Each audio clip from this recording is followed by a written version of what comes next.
What's up, everybody? Alex Fishbine back again with another Fish's Friday Rant.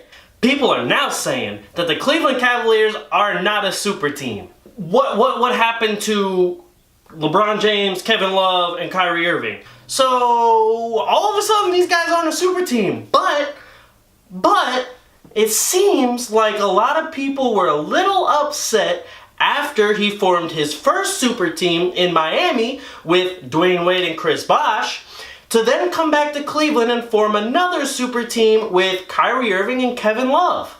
I seem to recall a lot of people getting a little upset about that, and all of a sudden now, they go down 3-0 to Golden State, and they're not a super team anymore. Somebody let me know when that changed, because if it changed just now because they went down to 3-0, that is not how this works. Let me digress here. Golden State is a very super team.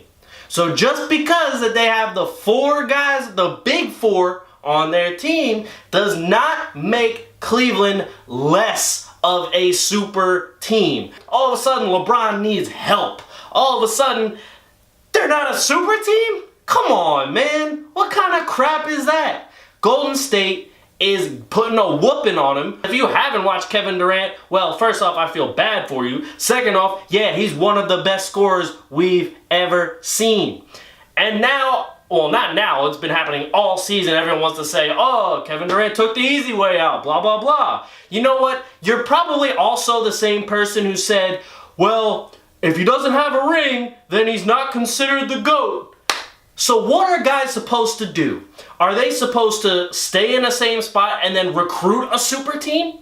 Are they supposed to get other guys from other places to come into their team, and then you'll rip on every one of those guys for making a super team? Or are they supposed to go to a team who is offering them a good amount of money to join an already good team that gives them a good chance to win a ring so that their legacy can be bolstered and that they can finally win the championship that they want to win?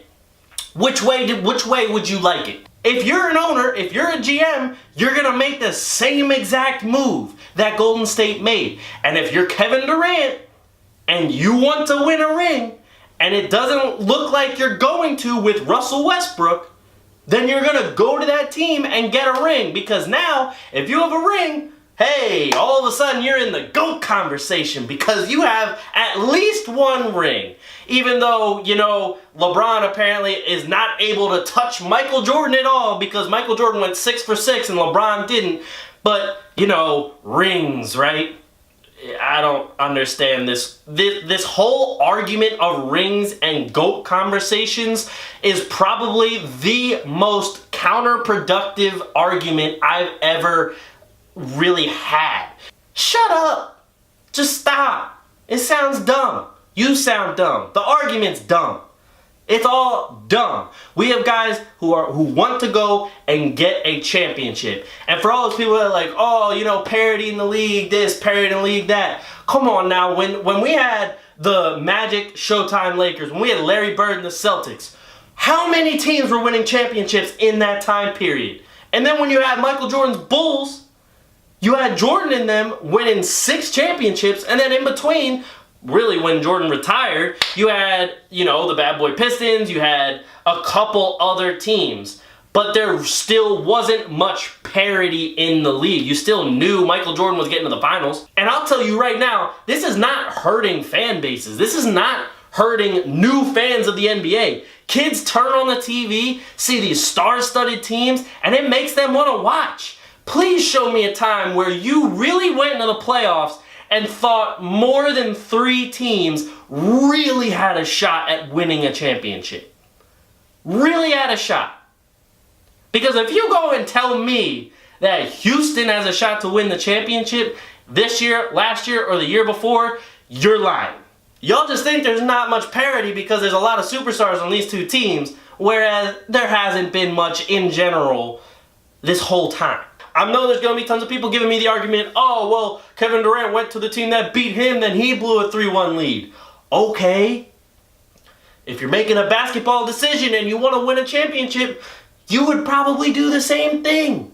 Sure, some guys have the competitive edge on their mind where they say, no, I want to beat that team.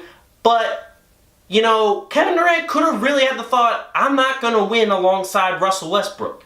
So if that was really his thought, was he supposed to go and tell the GM we need to trade Russell Westbrook? How would you think of him then? Would you still call him a snake because he wants Westbrook out of there and someone else in there? You probably would. You would probably be even more pissed at Kevin Durant if he was to say that.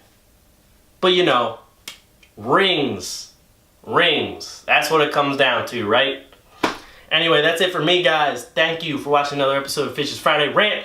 I'll be back again next week. Make sure you check out our website, basketballsocietyonline.com. And we're on Twitter at @bballsociety_. We're on Facebook. We're on Instagram. Make sure you check us out. I'll see you guys next week. Peace!